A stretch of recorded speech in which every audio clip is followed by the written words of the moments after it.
Video একটু দাঁড়া।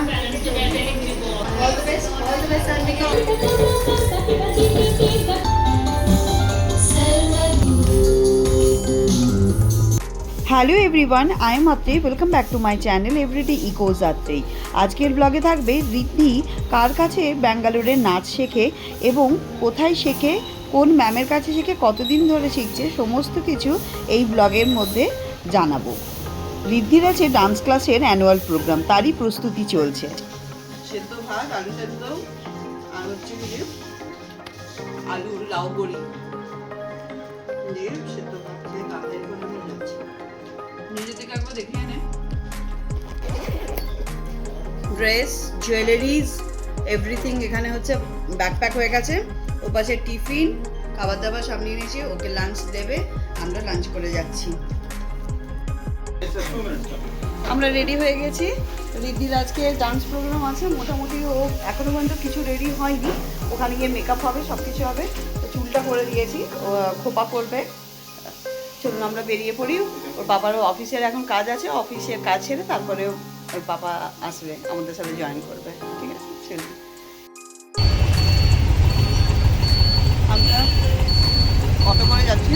ব্যাঙ্গালোরের যে ট্রাফিক, তাতে অটো ছাড়া কোনো গতি নেই। আমরা যাব সেন্ট্রাল ব্যাঙ্গালোর। তো সেন্ট্রাল ব্যাঙ্গালোরে অডিটোরিয়াম আছে, আর যত বড় বড় ভালো অডিটোরিয়ামগুলো সেন্ট্রাল ব্যাঙ্গালোরেই আছে। তো আমরা ওখানে যাচ্ছি, আর যার জন্য অটো বেস্ট, আর টাইমে পৌঁছতে হবে, এটা একটা ব্যাপার। আমরা 50 মিনিটের মধ্যেই অডিটোরিয়ামে পৌঁছে গেছি। এই হচ্ছে অডিটোরিয়ামের গেট, এখানেই ঋদ্ধির প্রোগ্রাম হবে। পুরনো ব্যাঙ্গালোর কি সুন্দর না, গাছগাছালিতে ভরা, দেখতেও বেশ ভালো লাগছিল। আমরা পৌঁছে গেছি এখানে, বেশ সুন্দর হচ্ছে যে স্টেডিয়াম, আর এপাশে রয়েছে স্টেজ। আর এই স্টেজের জন্য এই যে এরা সব প্রস্তুতি নিচ্ছে খুব সুন্দর করে। সবাই এবার এটাকে সাজানো গোছানো হবে, আর সবাই এই যে এরা সব প্র্যাকটিসের জন্য যাচ্ছে। এখন রিহার্সেল হচ্ছে, তারপরে ডান্স শুরু হবে। ব্যাঙ্গালুরু শহরটা আজকাল আমাদের জীবনের একটা অনেক বড় অংশ হয়ে উঠেছে। আর এই শহরের মধ্যেই আমার মেয়ে ঋদ্ধি ভারতনাট্যম শেখে। শুধু এটা নাচই নয়, শেখে শৃঙ্খলা, সংস্কৃতি, আর নিজের ভিতরের অনুভূতিকে কিভাবে প্রকাশ করা যায় সেটাও ওনার ম্যাম শেখান। ঋদ্ধি এখন ভারতনাট্যম শিখছে আমাদের প্রিয় বাঙালি দিদিমণি ওর ম্যামের কাছে। ম্যামের নাম মাধুরী সরকার। প্র্যাকটিসের শেষে ম্যাম লাঞ্চ অ্যারেঞ্জ করে দিয়েছিলেন তার ছাত্রছাত্রীদের জন্য। লাঞ্চে বেশ ভালো সুন্দর খাবার দাবার ছিল, তাই মেয়েরা ভীষণই খুশি। প্রতি বছরই তিনি তার ছাত্রছাত্রীদের নিয়ে একটি করে বার্ষিক অনুষ্ঠান করেন। আর এই অনুষ্ঠানটা শুধু একটা ডান্স প্রোগ্রামই নয়, কিন্তু এটা আসলে বছরের পর বছর পরিশ্রম, সাধনা আর ভালোবাসার প্রকাশ। মেয়েরা কিন্তু ভীষণ খুশি। এখানে আমরা মায়েরা সবাই মিলে গল্প করছিলাম। আজকে সেই বিশেষ দিন, সকাল থেকেই প্রত্যেকের বাড়িতেই হুলুস তুলুস কাণ্ড কারখানা চলছিল। ঘুম থেকে ওঠার পরই প্রস্তুতি শুরু, কস্টিউম বের করা, গয়না গুছিয়ে রাখা, মেকআপের জিনিস আলাদা করা। ঋদ্ধি চোখে মুখে উত্তেজনা আর আনন্দ, আজ মঞ্চে উঠবে সে। এত ব্যস্ততার মাঝেও কোনো রকমে একটু সেদ্ধ ভাত খেয়েও আমরা বেরিয়ে পড়েছিলাম, কারণ সময় একদমই হাতে ছিল না। গ্রিন রুমে সাজগোজ চলছে, কেউ আয়নার সামনে বসে মেকআপ করছে, কেউ আবার শেষ মুহূর্তে স্টেপ ঝালিয়ে নিচ্ছে। ঋদ্ধিও তার সাজে একদম অন্যরকম লাগছিল। নথ, গয়না, চোখের কাজল সব মিলিয়ে যেন এক ছোট্ট নর্তকী। ওকে সাজাতে সাজাতে আমি আমার নিজের ছোটোবেলাকার কথাগুলোও মনে পড়ে যাচ্ছিল। আমার পায়ে ব্যথা থাকাকালীনই এই প্রোগ্রামটা হয়েছিল, তাই অন্যান্য যে স্টুডেন্টসরা ছিল তার মায়েরাও ঋদ্ধিকে খুব সুন্দর করে সাজিয়ে দিচ্ছিল এবং অনেক হেল্প করে দিয়েছে। এই যে আলতা পরিয়ে দেওয়া, তারপরে শাড়ি ঠিক করে দেওয়া, ভীষণ হেল্প পেয়েছিলাম আমি। দাঁড়া, ঋদ্ধি রেডি, বস, একটু বসে দেখা।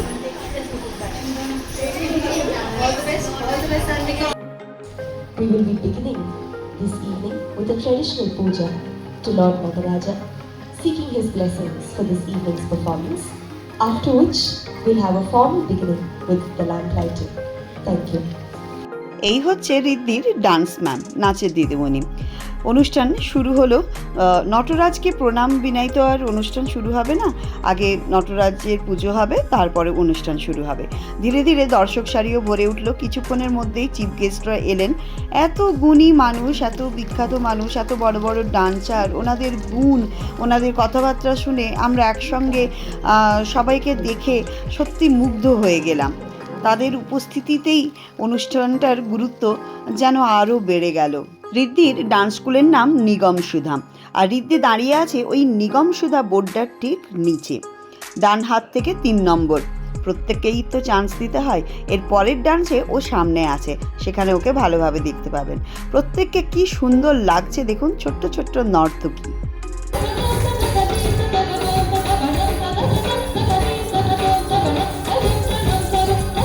কপিরাইটের ভয়ে মিউট করে দিতে হলো, কি আর করব, ইচ্ছে থাকলেও উপায় নেই।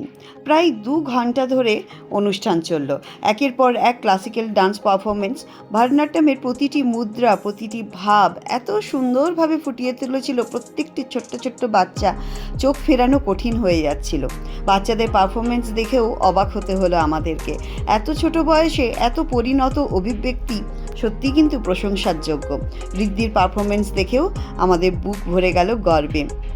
ঋদ্ধিকে এরপরে আপনারা একদম সামনে দেখতে পাবেন, একদম ফ্রন্ট লাইনে মিডিলে দাঁড়িয়ে ডান্স পারফরমেন্স করছে।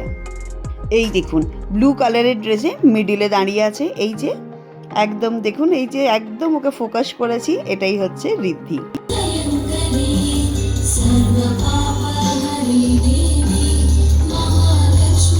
সবাইকে দেখতে এত সুন্দর লাগছিল যে আর কি বলবো।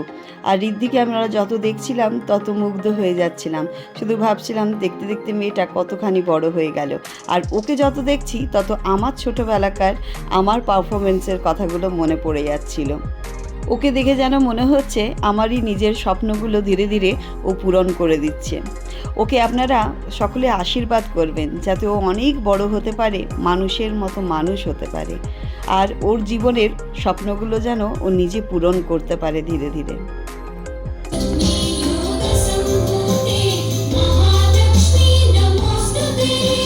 অনুষ্ঠান খুব সুন্দর হয়েছিল, আর অনুষ্ঠানের শেষে সবচেয়ে আবেগপ্রবণ মুহূর্ত হলো গুরুদের সংবর্ধনা। Cute, and I would like to thank Madhuri for having me here and to share the stage with Sheshadri sir, such a celebrated senior artist. So it's my true honor. মাধুরী ম্যামের প্রতি সকলের সম্মান আর ভালোবাসা স্পষ্ট বোঝা যাচ্ছিল। ছাত্রছাত্রীদের পক্ষ থেকে প্রণাম জানিয়ে ফুল দিয়ে কৃতজ্ঞতা প্রকাশ করা হলো। তারপর ম্যামের সঙ্গে গ্রুপ ফটো, স্মৃতির খাতায় আরও একটা সুন্দর ছবি যোগ হয়ে গেল। এগুলোই তো মেমোরিজ বলুন। ও যত বড় হবে এই দিনগুলোর কথা ওর তত মনে পড়বে আর মনে থাকবে। সব মিলিয়ে আজকের এই বার্ষিকী অনুষ্ঠানটা ছিল ভীষণই সুন্দর, ভীষণ পরিপূর্ণ। সবাইকে দেখতে দারুণ লাগছিল, নাচের পরিবেশন ছিল অসাধারণ, আর পরিবেশটাও ছিল একেবারে শুদ্ধ ক্লাসিক্যাল আবহে ভরা। বেঙ্গালুরু শহরের বুকে এমন একটি ঐতিহ্যবাহী নৃত্যানুষ্ঠান দেখে সত্যিই মন ভরে গেল। আজকের দিনটা আমাদের জন্য শুধু একটা প্রোগ্রামই নয়, এটা একটা খুব সুন্দর স্মৃতি, একটা অনুভূতি যা অনেক দিন মনে থেকে যাবে। সত্যি দারুণ লেগেছে। চলুন আমিও ব্লগটা এখানেই শেষ করছি। দেখা হবে আবার নতুন ব্লগের সাথে, নতুন গল্পের সাথে। ঋদ্ধিকে আপনারা আশীর্বাদ করবেন যাতে ও অনেক বড় হতে পারে। আর এই ব্লগটা ভালো লাগলে একটা লাইক, শেয়ার, সাবস্ক্রাইব আর অবশ্যই কমেন্ট করবেন। দেখা হবে নতুন ব্লগের সাথে। Tata, bye bye, thank you so much.